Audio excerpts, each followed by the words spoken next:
Nuestras Biblias, donde tuvimos la lectura. Ahora, no es un sermón expositivo, es un sermón totalmente temático. Rara vez, ustedes saben, hago sermones de este tipo, pero en esta ocasión lo hice así porque en la mañana me invitaron a predicar a esta iglesia donde estuve y me pusieron el tema. El tema como tal me dijo el hermano, pues estamos celebrando el Día del Maestro en la iglesia y quiero que prediques, hermano, acerca de los maestros, con mucho gusto. Entonces vamos a ver varios versículos el día de hoy. Nuevamente, esto no es un sermón ordinario, entonces sí tengo puntos, pero no es como usualmente lo hago. Ok, 1 Corintios capítulo 12, nada más vamos a leerlo rápidamente. Perdón, versículos 28 y 29, 12, 28 y 29. Y aún nos puso, bueno, vamos a leer desde el 27. Vosotros pues sois el cuerpo de Cristo, es decir, la iglesia, y miembros cada uno en particular. Y aún nos puso Dios en la iglesia, primeramente apóstoles, luego profetas, lo tercero maestros. Luego los que hacen milagros, después los que sanan, los que ayudan, los que administran, los que tienen don de lenguas, etc. Entonces, claramente nosotros podemos ver en esta lista de dones que se incluye a maestros. Siendo el Día del Maestro, tenemos que ver muchas cosas, empezando como tal con las definiciones de qué es un maestro. ¿Por qué les decimos maestro? ¿Por qué les decimos profesor? ¿Por qué le decimos docente a las personas que son nuestros maestros? ¿Por qué? Okay. Vamos a empezar con la definición de maestro. Para empezar, la palabra maestro viene de la palabra latín magister. Magister, obviamente entendemos, escuchamos la palabra y lo asociamos con el magisterio o magistral. ¿Okay? Entonces, magister es la palabra de donde proviene la palabra maestro. La palabra raíz como tal de magister es la palabra magis. Magis. ¿Y qué significa la palabra magis? La palabra magis significa más. Eso es lo que significa, más. ¿Y a qué se refiere? Bueno, es decir que el maestro, el magis, es la persona que más sabe. Entonces la persona que más sabe le enseña a la persona, a su pupilo, que sabe menos. ¿Okay? Entonces, de ahí la palabra máster, el que más sabe, magisterio, etc. De ahí viene, de magis, de magister. Y literalmente, la palabra significa el que más sabe o destaca. Ese es el maestro, el magis, el que más sabe o destaca. Ahora, si hablamos de la palabra magisterio como tal, es simplemente la destreza de enseñar algo. La destreza de enseñar algo. ¿Okay? Eso es magisterio. Muy bien. De hecho, el hermano Víctor me mandó mucha información para elaborar este mensaje cuando me pidieron hacerlo. Y una cosa que el hermano me mandó que me gustó mucho es que la palabra magis también es utilizada para hablar, o de ahí sale el término obra maestra o la obra magisterial. Eso me gustó mucho. ¿Por qué? Porque nosotros que somos los pupilos de nuestros maestros, somos su obra maestra. ¿Bien? Se los pongo así, todos nosotros hemos tenido maestros. Y los maestros han invertido en nuestras vidas enormemente. Tiempo, dinero, conocimiento, sabiduría, amor. Uno que verdaderamente es maestro ha tomado nuestras vidas de sus pupilos como si fuésemos lienzos. Y nuestros maestros nos han puesto en sus caballetes y nos han pintado y nos han impregnado de su conocimiento, de su sabiduría, de su entendimiento. Esto es lo que nuestros maestros y maestras han hecho por nosotros. Nosotros hemos sido los lienzos sobre los cuales ellos han pintado, y nosotros, los pupilos, hemos llegado a ser las obras maestras de aquellos quienes nos han enseñado. Magis. Ahora, la definición de docente. Bueno, la palabra docente viene de la palabra latín docere, y la cual significa literalmente enseñar o hacer que alguien aprenda. Hacer que alguien... Esa definición es algo raro, así como que te voy a forzar a que aprendas, ¿no? Pero es hacer que alguien aprenda. Docere, de la palabra original de docente. Ahora, la palabra docere a su vez proviene de la palabra latina, que es un verbo decet. Y la palabra decet significa conveniente o apropiado. Conveniente o apropiado. Por lo tanto, si nosotros tomamos, vamos a hacer una mezcla aquí, si nosotros tomamos la definición de maestro en la ciudad del mundo y la aplicación al maestro, tomamos si unimos la definición de maestro y la definición de docente, si unimos esas dos definiciones, fíjense, esto es lo que tenemos. Observen. El que más sabe, el máster, con destreza enseña para hacer aprender a su pupilo a ser un individuo apropiado y conveniente, para poder así llegar a ser su obra maestra. ¡Wow! ¡Qué hermosa forma de juntar esas definiciones! Nuevamente, las dos definiciones de maestro y de docente. Dice, el que más sabe con destreza enseña para hacer aprender a su pupilo a ser un individuo apropiado y conveniente, para poder así llegar a ser su obra maestra. Eso es un profesor, eso es un maestro, eso es un docente, ese es un verdadero individuo que se dedica al magisterio.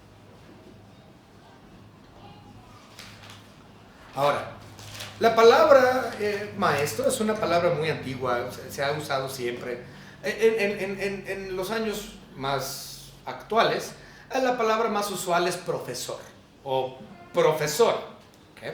Y para saber la definición de eso, pro frateri en latín, pro frateri. La palabra pro significa delante de, frateri significa hablar, es decir, hablar delante de. Y esto es exactamente lo que nuestros maestros han hecho. Son nuestros profateris. Aquel que sabe más, que se pone delante de mí y habla para que yo llegue a ser una persona, un individuo apropiado y conveniente. ¡Wow! Una responsabilidad grande por parte de los maestros. Muy bien. No hemos orado todavía, ¿verdad? Vamos a orar. Señor Padre, gracias le damos porque nos ha permitido estudiar acerca de los maestros y agradecerle, Señor, por nuestros maestros, nuestras maestras, tanto los que tuvimos en la primaria, en la secundaria, en la prepa, en la universidad, como también y especialmente aquellos que han sido nuestros maestros espirituales, aquellos que nos llevaron a Cristo Jesús, aquellos maestros que nos dieron el plan de salvación, aquellos maestros que fueron quienes nos discipularon, aquellos maestros que nos instruyeron, nuestros pastores, nuestros maestros en institutos bíblicos, a cualquier cosa que hemos aprendido. Gracias, Señor, por esos maestros que usted nos ha dado. En el nombre de nuestro Señor Jesucristo, le agradecemos por todo. Amén. Muy bien. Toda la Biblia habla acerca de maestros. El Antiguo Testamento habla de maestros, el Nuevo Testamento habla de maestros, y hay tanta información acerca de los maestros que es como para estudiarlo más de un mes. Entonces nos vamos a enfocar nada más en algunas cosas. Primero, como ya estamos hablando acerca de palabras en griego y en hebreo y en latín, bueno, ya hablamos las latinas, vamos a ver ahora las de griego y hebreo. En el Antiguo Testamento como tal, no hay tanto uso de la palabra maestro. No hay mucho uso de esa palabra. En el Antiguo Testamento se utiliza la palabra moré como maestro y también se utiliza la palabra coelet. Entonces moré y coelet como tal son las formas principales en el Antiguo Testamento, en el hebreo, para hablar o designar a un maestro. ¿Okay? Pero no son la más común. El nombre más común en el Antiguo Testamento, en hebreo, para referirse a un maestro, es la palabra Abba. Es decir, padre. ¿Okay? Y esto es muy interesante. Aparentemente, en el Antiguo Testamento, a los sacerdotes, que eran los rabís, ¿no? Los que estaban al frente de las sinagogas, en realidad a ellos no se les decía rabí, se les decía Abba, padre. Qué cosa tan extraña. ¿Por qué? Porque ciertamente los padres, todos los padres, nosotros somos el primer maestro en nuestras familias. Somos los primeros que le enseñamos a nuestros pequeños. Los padres son los primeros maestros. Entonces, cuando un hebreo veía a un sacerdote y le decía Abba, pues entendemos por qué lo hacía. ¿Por qué? Porque él estaba diciendo, este es quien me enseña. El sacerdote hace el trabajo de padre espiritual. Y lo llamaban Abba. Ahora, más adelante, ahora los judíos tenían mucho esa costumbre de hablarle al maestro, que era un sacerdote, como Abba. Más adelante, se les empezó a decir rabí y raboní. Si usted quiere saber cuál es, rabí es muy común en la Biblia, significa maestro. Lo vemos también mucho en el Nuevo Testamento. ¿Okay? María le habló a Jesucristo y le dijo rabí. Nicodemo en Juan capítulo 3 vio a nuestro Señor Jesucristo y lo llamó rabí. Entonces es una palabra que significa maestro como tal. Pero hay otra palabra que es raboní. ¿Okay? Y básicamente raboní es lo mismo, pero de mayor categoría. ¿Sí? Un raboní tiene un rango más alto que un rabí, se supone. ¿Okay? Entonces, las palabras en hebreo para designar a un maestro sería moré, coelet, el más común Abba, que es padre, y rabí y raboní. ¿Okay? Que esos no solo, de hecho esos los encontramos mayormente en el Nuevo, aunque son palabras hebreas. ¿Okay? Ahora, esto nos lleva a algo muy interesante. ¿Recuerdan esa sección donde nuestro Señor Jesucristo en Mateo capítulo 23, donde Él dijo, no llames a nadie Padre, más que al Padre que está en los cielos? Okay. Bueno, ¿no es interesante que aquí en nuestro país, que es obviamente un país católico, ¿cómo se le dicen a los sacerdotes? Padres. Ahora ya saben por qué les dicen padres. Les dicen padres porque han adoptado esa idea de los judíos del Antiguo Testamento. Pero para cuando nuestro Señor Jesucristo vivió, todavía esa costumbre estaba muy viva dentro del judaísmo. Y Él dijo, no, Padre es uno, el que está en los cielos, no llamen a nadie Padre. ¿Okay? Entonces ya saben de dónde los católicos han sacado decirle Padre a sus sacerdotes. Y es por prácticas judaicas del Antiguo Testamento. Okay. Muy bien, continuamos. En el griego también hay muchas palabras en el Nuevo Testamento para designar, referirse a un maestro. El más común es la palabra didácalos. Ese es el más común dentro del Nuevo Testamento y se encuentra en todas partes del Nuevo Testamento, tantos que no los vamos a mencionar, pero es el más común. Ahora, también aparecen otras palabras para designar o referirse a un maestro del Nuevo Testamento, que son categetes, que significa guía, categetes, que significa guía. Hay otra que se llama paideutes. Ese lo podemos ver en Hebreos capítulo 12, versículo 9, si ustedes gustan ir ahí para verlo, pero ahí el maestro es paideutes. Pero el que más me llamó la atención aparece una sola vez. Vamos a Gálatas capítulo 6 y versículo 6. Este solamente aparece una sola vez y me llamó mucho la atención porque ustedes inmediatamente también lo van a poder relacionar. Vamos rápida. ¿De qué les dije? Ok, Gálatas 6:6. Vamos a leerlo y ahorita les voy a decir cuál es la palabra en griego. Gálatas 6:6 nos dice: el que es enseñado en la palabra, haga partícipe de toda cosa buena el que lo instruye. En otras palabras, el que te enseña, dale. Si tú eres bendecido con dinero, tu maestro le falta y tú puedes darle al que... Entonces es ayúdale económicamente, ayúdale con alimento. El que te enseña requiere honor, honrale. Pero ahí la palabra para maestro es muy interesante. La palabra para maestro o enseñar que viene ahí es la palabra catekón. Catekón. ¿Lo asocian con algo? Catequesis. Catequesis. Entonces, otra palabra muy utilizada por el católico romano y sí se encuentra en la Biblia, en el Nuevo Testamento, aquí en Gálatas 6:6. Catequesis, enseñar, catecón. Muy bien, vamos a continuar. En cuanto a la Biblia se refiere, la Biblia le da un lugar privilegiado, una importancia primaria a lo que es la docencia. Tanto así que en Hechos capítulo 13, versículo 1, nosotros vemos que hay una lista el escritor de Hechos nos provee una lista de profetas en Antioquía, de profetas y apóstoles y maestros.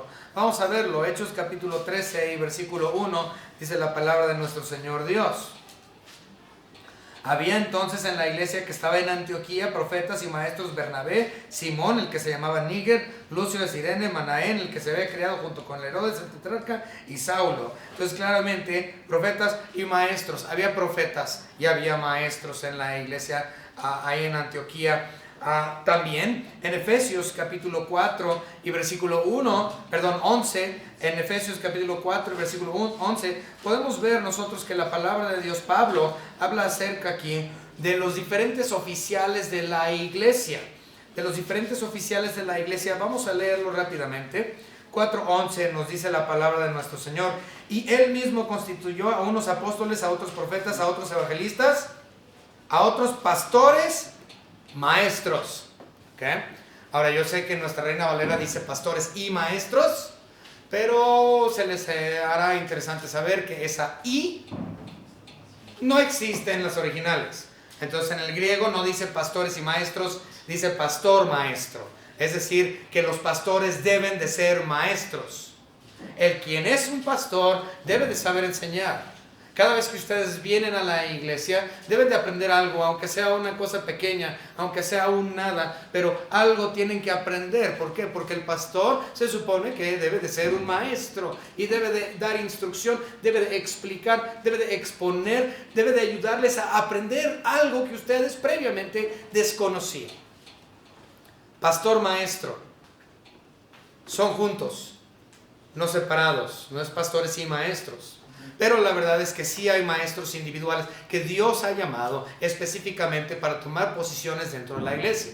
Pero la realidad es que toda la iglesia, el cuerpo entero, debemos de ser maestros. Todo el cuerpo debemos de ser maestros. No todos tendrán la posición pastoral, no todos tendrán la posición diaconal, no todos tendrán la posición de escuela dominical como maestro, pero ciertamente cada miembro del cuerpo de Cristo debe de ser maestro.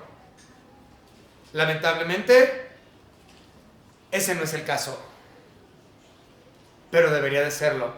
Eso sería lo ideal. lo óptimo. Que cada miembro del cuerpo de Cristo sea un maestro. Y ahorita vamos a hablar un poquito más acerca de eso. Pero en Romanos 12:7, el apóstol también nos dice, el apóstol Pablo dice que el ser maestro es uno de los dones, diciendo, y también ya lo vimos anteriormente en 1 Corintios 12, pero el apóstol Pablo dice que el ser maestro es uno de los dones, diciendo que si tu don es el de enseñar, enseña. No tienes opción. Si Dios te da la oportunidad, si Dios te ha dado el don, si Dios te ha llamado a ser maestro, entonces no tienes otra opción más que llevarlo a cabo. Porque déjenme decirles que el ser maestro, llamado por Dios a ser maestro, es una vocación, no una profesión. No tienes opción. Eres maestro las 24 horas del día, los 365 días del año, hasta que te mueras o Cristo te lleve en el arrebatamiento. Eres maestro siempre. Y enseñas siempre, donde sea que tú te encuentres. Porque nuevamente es una vocación, no es una profesión. Cuando se trata de profesión implica que esto hago por dinero. Yo recuerdo, cuando yo estaba en la prepa, estábamos en Estados Unidos. Y yo vivíamos enfrente del otro lado de la carretera de una de las maestras de la prepa.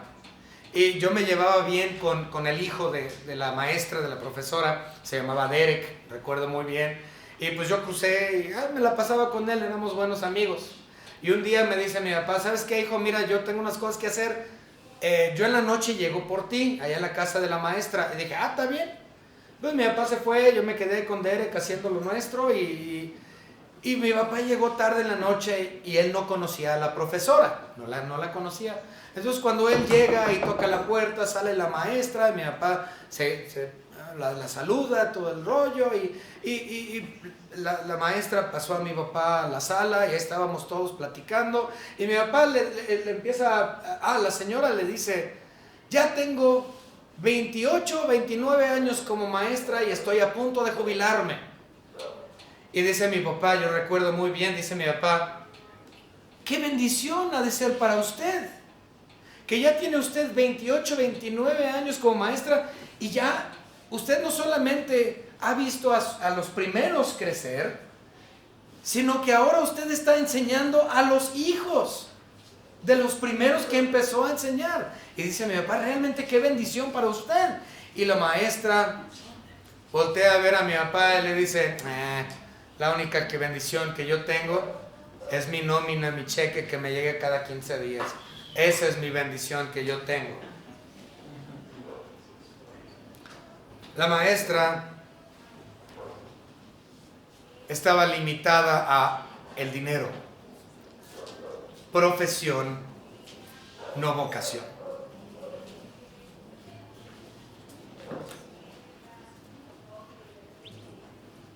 El que es maestro lo es siempre. Vamos a avanzar, hermanos, porque si no vamos a estar aquí todo el día. Entonces vamos a ver 4 ejemplos de maestros. Vamos a ver el ejemplo de Jesucristo, vamos a ver el ejemplo del Espíritu Santo como maestro, vamos a ver el ejemplo de Pablo como maestro, vamos a ver el ejemplo de las mujeres como maestras. ¿Ok? Otra vez, Jesucristo como maestro, Espíritu Santo como maestro, Pablo como maestro, mujeres como maestras. ¿Ok? Vamos a hablar de eso. Primero vamos a ver a Jesucristo, quien es el maestro por excelencia. Este es nuestro ejemplo principal porque no hay otro. Él y el Espíritu Santo. Por eso es que ellos son los que estamos viendo primeramente, porque son los maestros por excelencia. Primero, nuestro Señor Jesucristo era conocido por todos como maestro. Todos lo reconocían como maestro. No reconocían su divinidad, pero lo reconocían como un gran maestro. Si usted hasta el día de hoy habla con la mayoría de los sectarios, vamos a pensar en los sectarios nada más, aquellos que niegan que Cristo es Dios.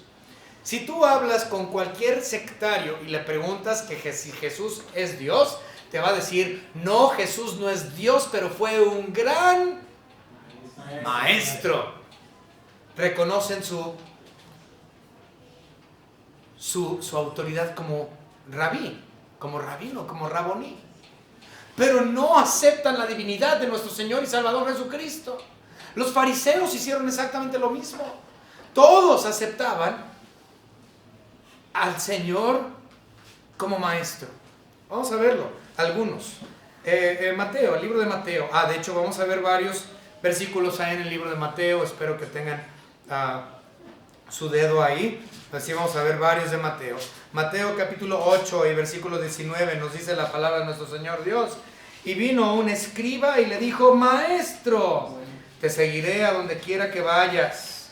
Jesús les dijo: las zorras tienen sus guaridas, las aves del cielo, etc. Pero este hombre, este escriba, aceptaba a Cristo Jesús como Maestro Supremo. Mateo capítulo 9 y versículo 11. Si nosotros vemos 9:11, dice: cuando vieron esto los fariseos, que obviamente los fariseos no creían en la divinidad de Dios, de Cristo, decían, dijeron a los discípulos: ¿por qué como vuestro maestro come vuestro maestro con los publicanos y pecadores? Entonces los fariseos, que no creían en su divinidad, creían en él como maestro, posiblemente por burla, pero aceptaban que era maestro porque lo era. ¿Okay? También lo podemos ver nuevamente en el capítulo 19. Bueno, vámonos al 22:16. Mateo 22:16. En Mateo 22:16 nosotros leemos lo siguiente: y le enviaron los discípulos de ellos con los herodianos diciendo: Maestro, sabemos que eres amante de la verdad y que enseñas con verdad el camino de Dios, y que no te cuides de nadie, porque no mires la apariencia de los hombres. Entonces, en muchas ocasiones todos volteaban a ver a Cristo y decían: Maestro. ¿Y saben qué? Tenían razón, porque Cristo Jesús también decía: lo soy. Vamos a verlo. Cristo decía de él mismo que él era maestro. El Evangelio según San Juan. Vámonos rápidamente a Juan capítulo 13. Y en Juan 13:13, vamos rápidamente ahí. Juan 13:13 y versículo, Juan 13:13 y 14. Juan 13:13 y 14. Dice la palabra: vosotros me llamáis maestro y señor, y decís bien, porque lo soy. Nuestro Señor Jesucristo dijo de él mismo que él, en efecto, era maestro. Todos lo conocían como maestro y él decía: yo soy él, yo soy aquel. El magisterio era una parte principal y primaria dentro del ministerio de nuestro Señor Jesucristo. Él empezó a enseñar desde el inicio de su ministerio. Vamos rápidamente a Mateo capítulo 4 y versículo 23. Básicamente Cristo estaba aquí iniciando su ministerio. Mateo capítulo 4 y versículo 23, nosotros leemos lo siguiente: y recorrió Jesús toda Galilea, enseñando en las sinagogas de ellos y predicando el evangelio del reino y sanando toda enfermedad y toda dolencia en el pueblo.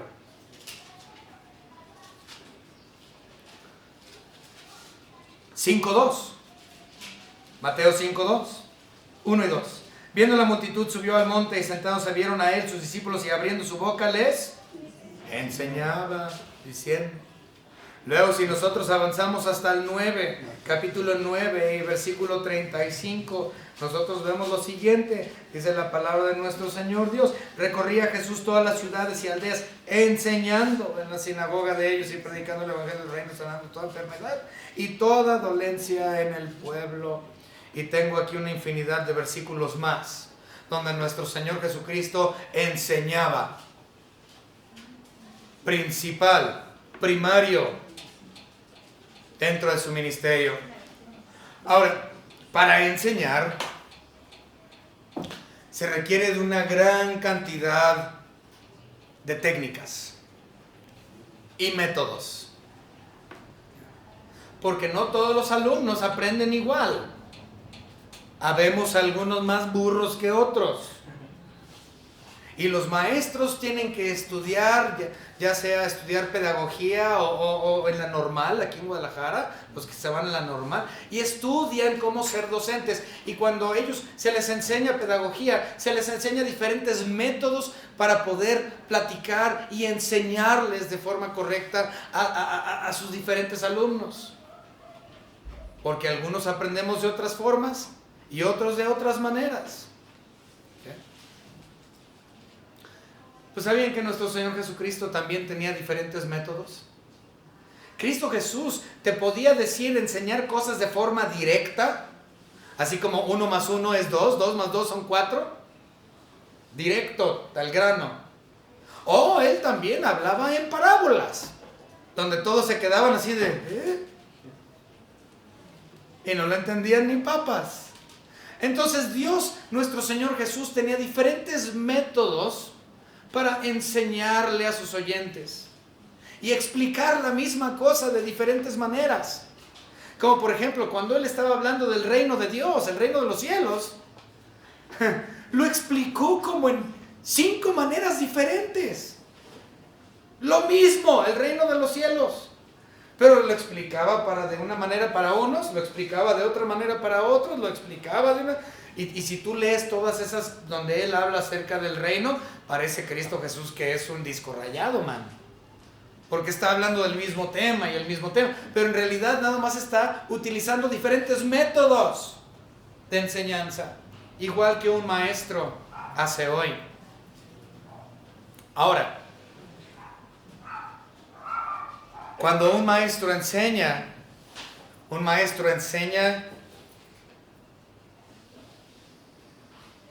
con orden.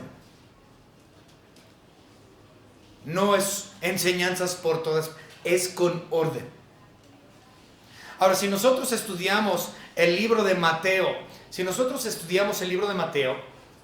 nosotros veremos claramente que nuestro Señor Jesucristo tenía un orden para enseñar las cosas.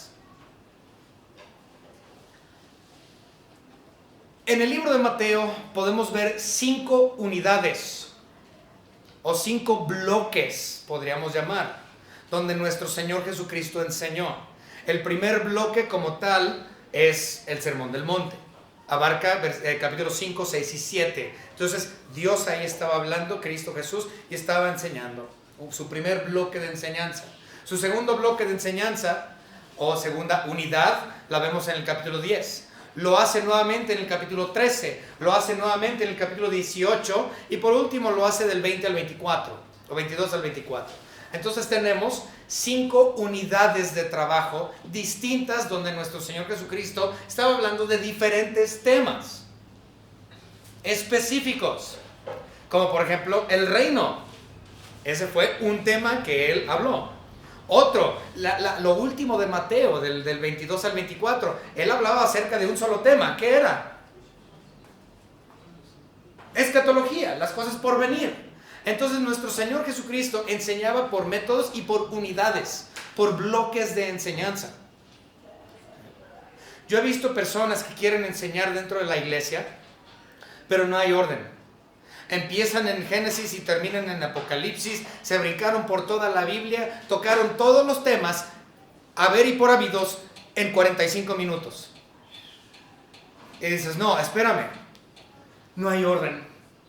Si vas a hablar de las cosas por venir, vas a hablar de las cosas por venir. Si vas a hablar de soteriología, la doctrina de la salvación, vamos a hablar específicamente de la doctrina de la salvación. Si vamos a hablar de esto, nada más de eso vamos a hablar. Tiene que haber orden, metodología. De hecho, si yo voy a enseñar doctrina, por ejemplo, no voy a empezar con angelología. Voy a empezar siempre con bibliología. Y luego me voy porque si no entiendes la Biblia, no importa todo lo demás, si no crees en la Biblia, entonces no importa todo lo demás que te diga, lo vas a aventar a la basura. Gracias, hermano. ¿Por qué? Porque no crees en la Biblia. Entonces tenemos que empezar con bibliología. Debe de haber una metodología. Cristo así enseñó. Con orden. Ok, continuamos.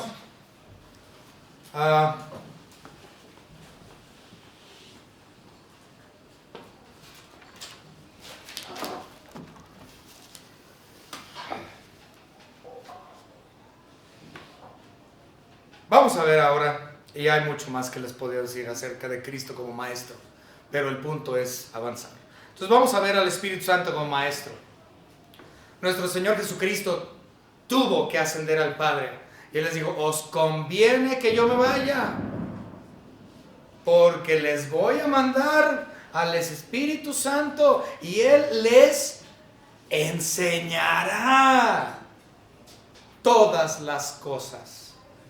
No solamente Jesucristo es el maestro por excelencia, a quien Él mandó también lo es, porque Él también es Dios. Y todo aquel que ha recibido a Cristo como su único y propio Salvador, que ha sido receptor de la gracia, ha sido hecho morada del Espíritu Santo. Y hablando de neumatología, que es la doctrina del Espíritu Santo, como tal se llama neumatología, hablando de neumatología, el Espíritu Santo bautiza al creyente poniéndolo en el cuerpo de creyentes, que es la iglesia. El Espíritu Santo mora en el creyente. El Espíritu Santo llena al creyente. El Espíritu Santo guía al creyente. El Espíritu Santo ilumina al creyente. Y ahí es donde estamos hablando de que Él es nuestro maestro. Si el Espíritu Santo ilumina, eso quiere decir que cuando yo estudio la palabra de Dios, el Espíritu Santo hace esto. ¡Pluc! ¡Ya lo entendí! Se prendió el foco. Antes estaba en la oscuridad y yo estaba leyendo y leyendo y leyendo. Dice la Biblia que sin el Maestro, el Espíritu Santo, todas las cosas son locura, porque no lo puedes discernir espiritualmente, porque el Espíritu Santo no mora en ti. A menos de que seas creyente, entonces tienes a ese maestro. Si no eres creyente, no lo tienes. Entonces, si tú estudias la Biblia sin Él, dices: no lo entiendo. Pero ya salvo, estudias la Biblia y te prende la luz y dices: wow, ya. Gracias, maestro. Muy bien, vamos a ver unos versículos del Espíritu Santo como maestro. Lucas. Rápidamente, Lucas capítulo 12 y versículos 11 y 12. Lucas 12, 11 y 12. Dice: cuando os trajesen a las sinagogas entre los magistrados y las autoridades, no os preocupéis por cómo, qué habréis de responder o qué habréis de decir. Dice: porque el Espíritu Santo os enseñará en la misma hora que habéis de decir. Wow. Y si nos vamos a Juan, el siguiente libro, Juan 14, Juan capítulo 14 y versículo 26. Juan 14, 26, nosotros leemos lo siguiente: mas el Consolador, el Espíritu Santo, a quien el Padre enviará en mi nombre, Él os enseñará todas las cosas y os recordará todo lo que yo os he dicho. Entonces, claramente el Espíritu Santo, sin lugar a dudas, es nuestro maestro también por excelencia, instruyéndonos para que crezcamos en gracia y conocimiento de la palabra de nuestro Señor y Salvador Jesucristo. Vamos a ver ahora al apóstol Pablo como maestro. Pablo, ¿ok? De acuerdo a Hechos capítulo 22 y versículo 3, él era alumno de Gamaliel, uno de los grandes maestros religiosos, judíos, del Antiguo Testamento, del tiempo de Cristo. Y una cosa interesante es que, así como Gamaliel instruyó a Pablo, Pablo también llegó eventualmente a ser maestro. Dice 1 Timoteo capítulo 2 y versículo 7, al igual que 2 de Timoteo 1:11, que él llegó a ser, Pablo, maestro a los gentiles. Maestro de los gentiles. Le enseñaba a él la palabra de Dios a los gentiles, aquellos de la incircuncisión. Él fue maestro.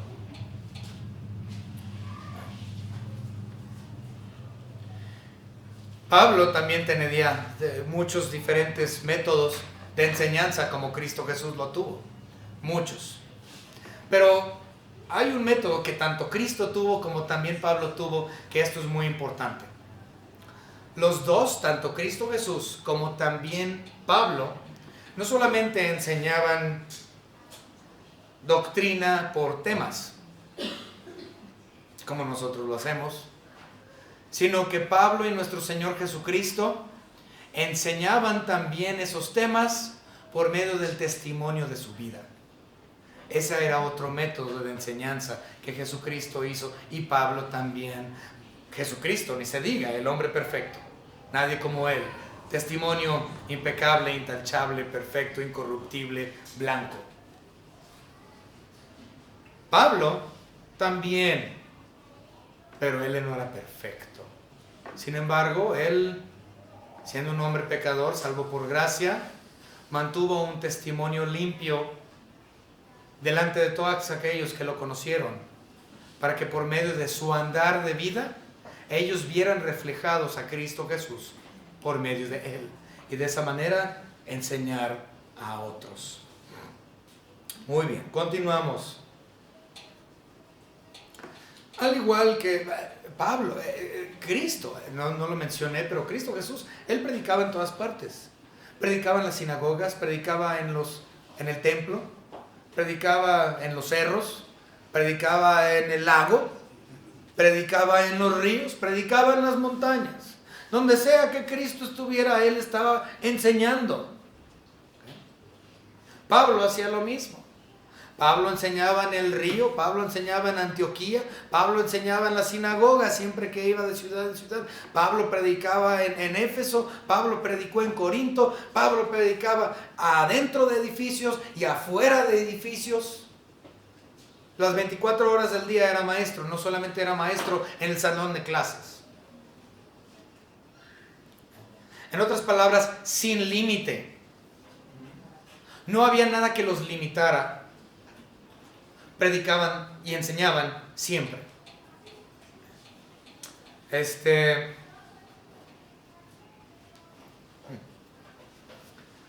Las personas que son maestros de vocación te quieren enseñar cómo hacer las cosas, no importa dónde estés y a qué horas y cuántos años tengan. Si yo me siento con mi mamá un poquito de tiempo, luego mi mamá me quiere, y tú lo sabes, madre, muchas veces me termina queriendo enseñar cosas, pero como ella siempre enseñó a niños pequeños, entonces a mí me quiere enseñar también como niño pequeño, ¿sí? Y es mi madre, entonces la entiendo. Pero a sus 82 años de edad, estando en la casa, mi madre tiene el corazón de maestra y quiere continuar enseñando, porque es una cuestión de llamado y vocación. Otra vez, no es una cuestión de profesión. Un maestro enseña siempre. Ahora, el libro de los Hechos termina con algo interesante.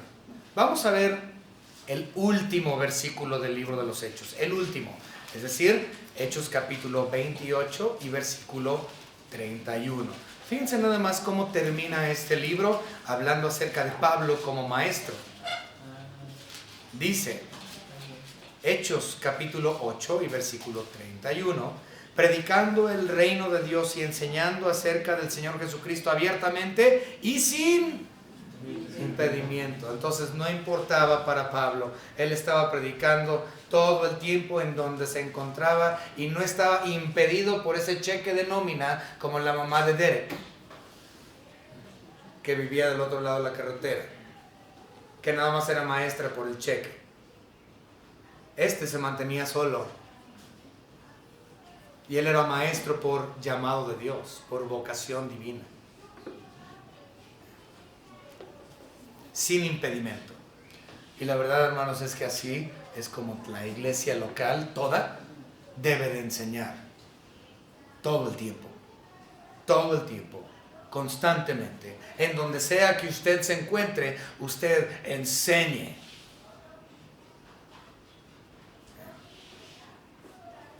Ahora, vamos a ver a las mujeres como maestras. Porque yo sé que las maestras, casi siempre las mujeres, mayormente son las que son maestras. No es el caso dentro de la iglesia necesariamente, pero en lo secular sí. Sin embargo, las mujeres tienen un rol importantísimo, tienen un papel importantísimo como maestras. Ahora, ciertamente, las mujeres no enseñan detrás del púlpito. Una mujer a la mujer no se le asignó la posición pastoral. Yo sé que hay muchas pastoras y dicen, es que la Biblia dice, y siempre dicen la misma, dice, la Biblia dice, ya no hay judío ni gentil, ya no hay hombre ni, entonces no importa, yo puedo pastorear, porque ha sido destruido el cambio de género.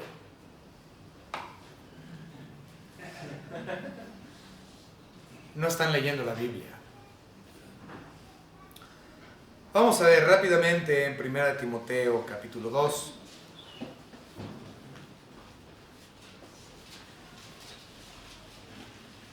Primera Timoteo capítulo 2 y vamos a leer los versículos 12 al 15.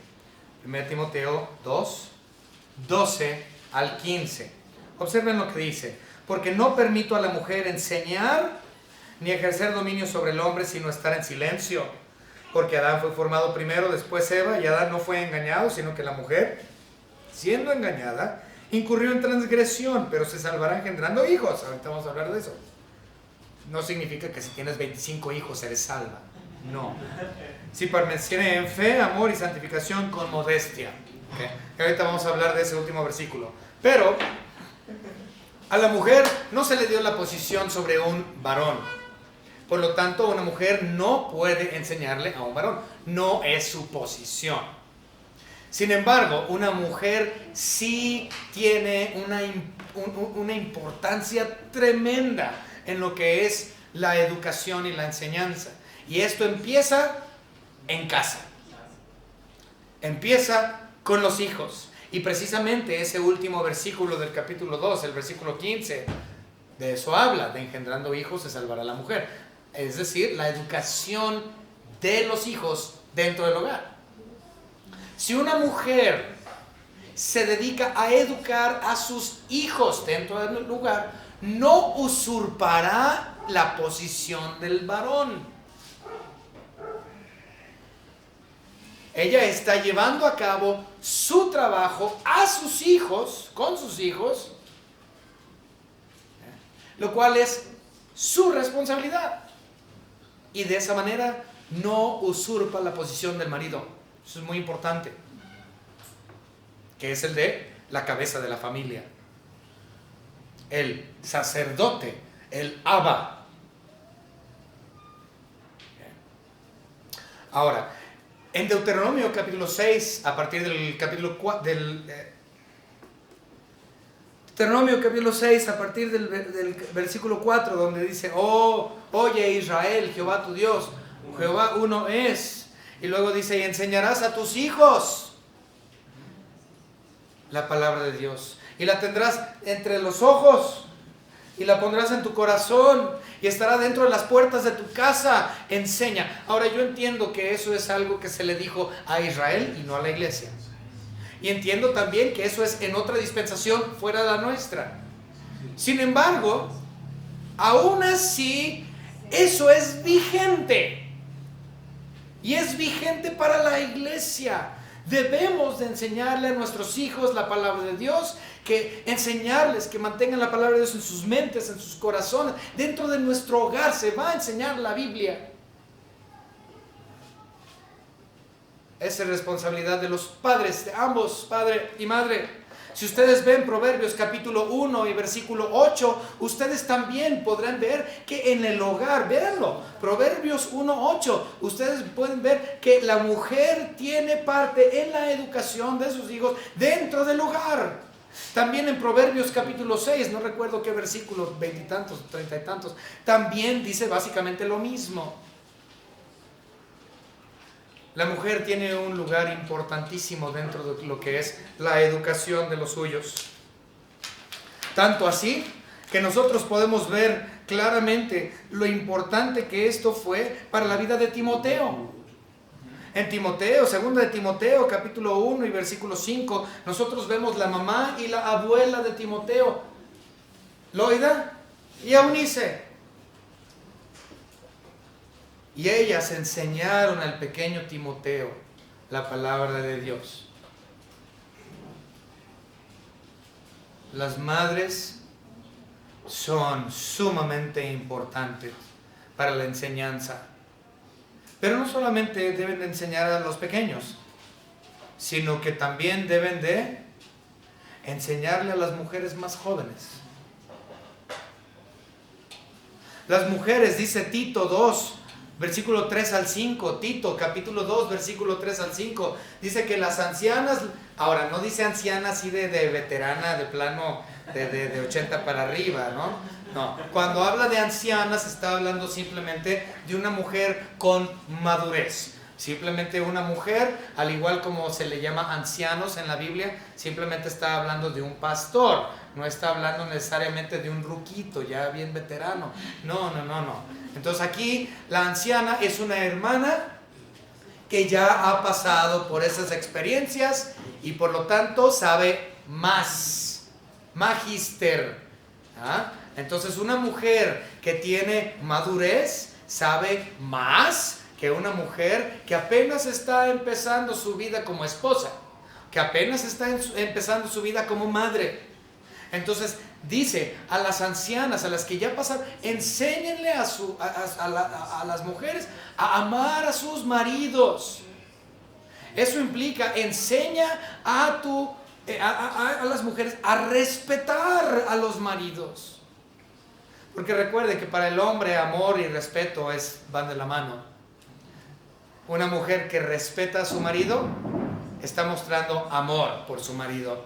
Una mujer que no respeta a su marido, ciertamente el marido va a decir, esta mujer nomás no me ama. Para el varón el respeto y el amor por parte de su mujer son sinónimos.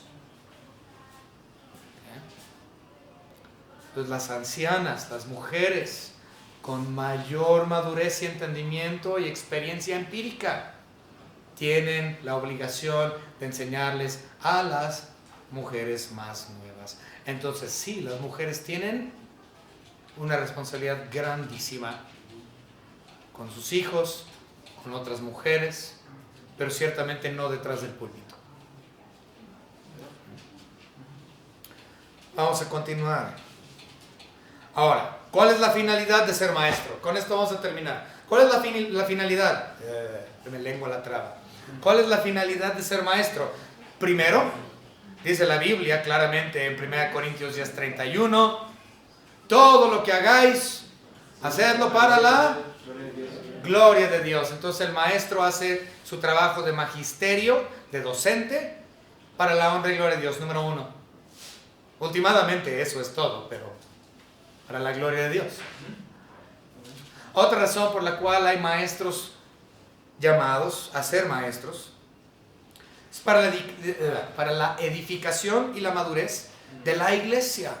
Vamos a ver rápidamente 1 Pedro. Vamos a ver 1 Pedro, este es más mucho más doctrinal. Vamos a ver 1 Pedro capítulo 2 y vamos a leer los versículos 5 al 9. 1 Pedro 2, 5 al 9 dice la palabra de nuestro Señor Dios: vosotros también como piedras vivas ser edificados como casa espiritual y sacerdocio santo. Fíjense, sacerdocio santo, quiero que pongan atención, sacerdocio santo para ofrecer sacrificios espirituales aceptables a Dios por medio de Jesucristo, por lo cual también contiene la escritura: he aquí pongo en Sión principal piedra del ángulo, escogida, preciosa, y el que creyere en él no será avergonzado. Dice, para vosotros pues los que creéis, él es precioso, pero para los que no creen, la piedra edificadores desecharon.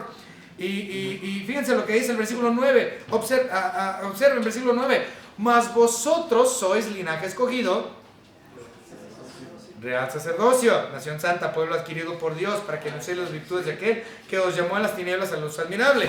En otras palabras, quiero que pongan atención. Dice la Biblia que nosotros somos los sacerdotes. Real sacerdocio. Todo aquel que ha creído en Cristo Jesús como su único propio Salvador es un sacerdote. Yo no necesito ir aquí a 2 cuadras para confesarme ante el sacerdote, porque Él no lo es, yo lo soy. Y la iglesia verdadera, todos, cada uno de ustedes que ha aceptado a Cristo como su único y propio Salvador, ustedes son real sacerdocio. ¿Y qué era el sacerdote? Abba. Y Abba significa maestro. Entonces todos los que somos del real sacerdocio debemos de ser maestros. Entonces la finalidad no nada más es para traer honra y gloria a Dios, sino para que la iglesia se edifique y que de la iglesia surjan maestros.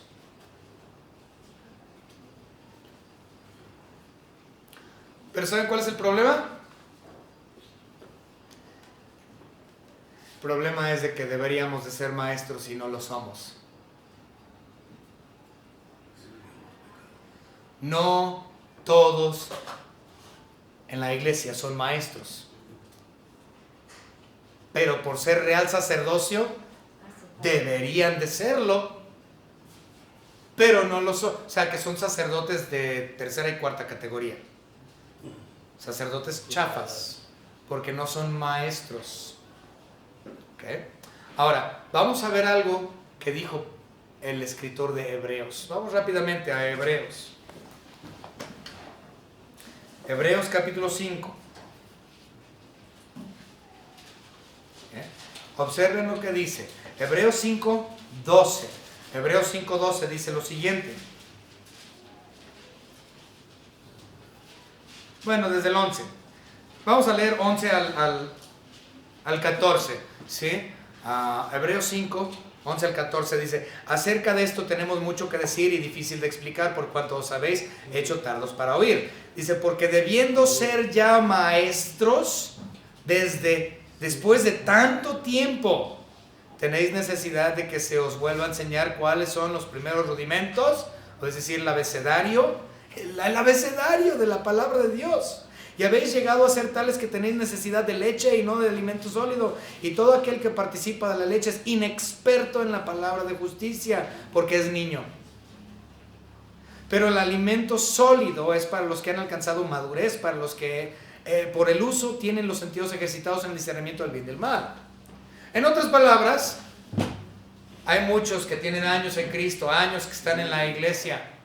Y dice, y después de tanto tiempo, dice, deberían de ser maestros porque son parte del real sacerdocio. Pero no, son niños inexpertos. Les doy leche, les tengo que volver a enseñar el abecedario. Ustedes deberían de estar enseñando a otros como miembros del cuerpo de Cristo, como real sacerdocio, y no lo están haciendo.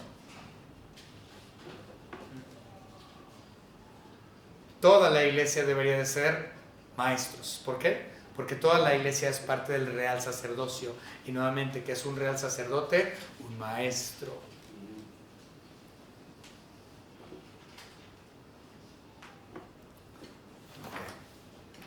Por último, ¿cuál es la otra finalidad de ser maestro? Y se me hizo muy apropiado. Y con esto voy a terminar. Tengo más, pero con esto voy a terminar. Nosotros somos maestros. La finalidad de ser maestros es para la reproducción. Reproducirnos espiritualmente hablando. En cierta forma, Gamaliel se reprodujo espiritualmente en Saulo. Y le enseñó muy bien, porque Pablo escribió muchas referencias del Antiguo Testamento, cosas que él había comprendido, cosas que Gamaliel le había enseñado, cosas que por lo tanto después fue iluminado por el Espíritu Santo para entenderlo plenamente. Pablo, a su vez, él se reprodujo espiritualmente. Recuerden, él dijo que tenía hijos espirituales: Timoteo, Tito, Trófimo. y muchos otros. Fueron sus hijos espirituales, se reprodujo. Y ellos tomaron la batuta después de que Pablo fue muerto. Después de que Pablo fue muerto y los apóstoles fueron, ellos tomaron la batuta y continuaron. Porque se reprodujeron. Otro ejemplo. Pedro también tuvo su hijo espiritual, Juan Marcos, se reprodujo. Ahora, yo recuerdo hace muchos años, yo le pregunté a mi papá, le dije, oye papá, ¿por qué no eres como los demás misioneros? Le dije, ¿por qué no nada más tienes tu iglesia y pastoreas la iglesia, la llenas? Porque yo así veía las cosas de joven, no entendía. Yo decía, ¿por qué no nada más empiezas una iglesia, la llenas hacia el tope y te vas y empiezas otra y luego la llenas y te vas? ¿Por qué tienes el instituto? ¿Para qué te sirve el instituto? ¿Por qué no te dedicas nada más a las iglesias? ¿Por qué tienes el instituto David? ¿Eso de qué? Y me dijo mi papá, me dice, para poder reproducirme. Y dije a mi papá, ¿cómo que? Escucha raro, ¿no? ¿Cómo que tienes el instituto para reproducirte? Y dice, sí, para eso. Dice, lo que yo sé, yo lo oí de mi maestro. Yo lo escuché de mi maestro, él me enseñó. Y esa información yo se la paso al siguiente después de mí. Y él se la debe de enseñar a alguien más para las futuras y siguientes generaciones que entiendan la palabra de Dios. Y mi papá me llevó a un versículo. Ese versículo que él me enseñó en aquella ocasión es el versículo que se encuentran en los diplomas del Instituto David. Es hermoso ese versículo y trata de la reproducción. Nosotros nos reproducimos espiritualmente para enseñar también a otros. Segunda de Timoteo, vamos rápidamente a Segunda de Timoteo capítulo 2. Todos los diplomas del Instituto David contienen este versículo. Segunda de Timoteo 2. Bueno, 1 y 2. Tú pues, hijo mío, esfuérzate en la gracia que es en Cristo Jesús. Versículo 2. Lo que has oído de mí ante muchos testigos, esto encarga a hombres fieles que sean idóneos para enseñar también a otros. Lo que yo de mi maestro, lo que yo escuché de mi maestro, ahora yo lo voy a enseñar a alguien más. Prepara a hombres idóneos para que ellos vayan y enseñen también a otros. Esto es el trabajo de un pastor, esto es el trabajo de un maestro, este es el trabajo de una maestra. Este fue el trabajo de Cristo, este fue el trabajo del Espíritu Santo, es el trabajo del Espíritu Santo, fue el trabajo de Pablo y seguimos nosotros. Cristo se reprodujo en nosotros, siendo maestro. Los cristianos se llamaron cristianos por primera vez en Antioquía. Y la palabra cristiano significa Cristos chiquitos. Es decir, Cristo se reprodujo en sus hijos. Nosotros continuamos enseñando a otros, reproduciéndonos también hasta que nos muramos o hasta que Cristo nos lleve. Mi carga el día de hoy, en esta tarde, para la iglesia es precisamente eso: que no sean reales sacerdotes de tercera y cuarta categoría, que se les tiene que volver a enseñar los rudimentos, el abecedario, porque son niños y no comprenden más que la leche. Mi carga para ustedes es que sean creyentes, que crezcan en gracia, que crezcan en conocimiento y que tomen ese conocimiento y que lo enseñen a otros para que la siguiente generación continúe con la labor. Esa es la finalidad del docente. Espero que ustedes como real sacerdocio, como maestros, estén pintando su obra maestra. Vamos a orar. Señor Padre, gracias le damos por su salvación preciosa que usted nos ha dado en su Hijo Jesucristo. Gracias, Señor, porque esa gracia se nos fue dada, regalada. Ciertamente no fue algo que nosotros pudiéramos haber hecho, únicamente mediante su obra redentora de cruz. Gracias, Señor, por todos nuestros maestros que hemos tenido a lo largo de nuestras vidas, nuestros maestros de primaria, de kinder, secundaria, de prepa, de la universidad, nuestros maestros, nuestros pastores, otros miembros de la iglesia que nos han enseñado y nos han edificado. Gracias, Señor, por esos hombres y mujeres maduros que toman su posición como sacerdotes y que enseñan tu bendita palabra, Señor, a todos. Que son maestros mañana, tarde, noche, madrugada, entre comidas. Que son maestros las 24 horas del día, no importa dónde se encuentren, porque han entendido que a eso han sido llamados, para predicar y enseñar tu evangelio. Y por medio de sus vidas, traer honra y gloria a su nombre. Gracias por nuestros maestros. En el nombre de nuestro Señor y Salvador Jesucristo, nuestro Señor Dios.